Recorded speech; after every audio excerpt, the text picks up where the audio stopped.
Mohi nimalar deyapsan? Mana operatsiyadan tashqari uy ro'zg'origa yetadigan pul tashab ketganman-u. Nimalar deyapsiz aka? Qanaqa pul? Sen pul tashab ketding.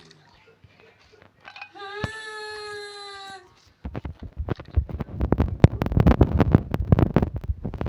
İki yüz dolar bilan mayda judo kelgandi. Ha, uni ham yuzini o'ziga almashtirib berdik-ku.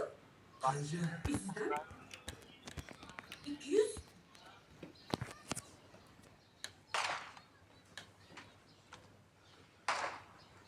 Aka, hamma yog'iz galereya bo'lib ketibdi-yu.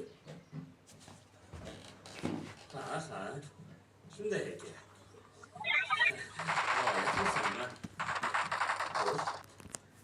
Xo'sh.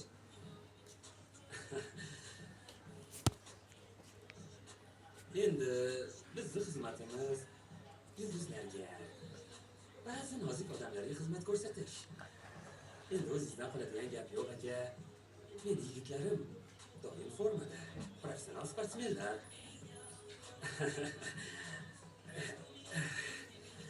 Endi soqqasini to'lasangiz, ustingizga pashshani ham qo'ndirishmaydi aka. Yo'q, xafa qilyapsiz meni. Meni xafa qilyapsiz aka. Bizda hammasi qonuniy va halol. Haloliy to'rsaga ertagini kimga o'qiysan? Aka, o'zim telefon qilaman sizga. Iya, o'rtoq, kelganingni sezmayapman. Qanaqa kirding? Nima, ruxsat so'rab kirishim kerakmi? Balki pul so'rab kelgandirsan-a? So'ragan emas, olib ketgani keldim. Do'stim, hozir hammasini tushuntirib beraman senga. Men 2 yil nimaga o'tirib chiqqanimni bilmoqchiman. Bilasanmi, tushunmovchilik bo'ldi. Ular agar so'radim, lekin o'sha odam bolani otasi juda ham mug'ombir ekan. Men nima qilay? Nima qilay?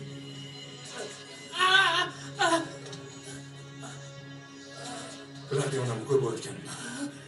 Birovni aybini bo'ynimga olganman pulni. Hammasi joyida deb, bolaniki telefon qildim so'radi. Kim qaytaradi endi onamni ko'zlaridan? Azizay! Sot qo'linglar!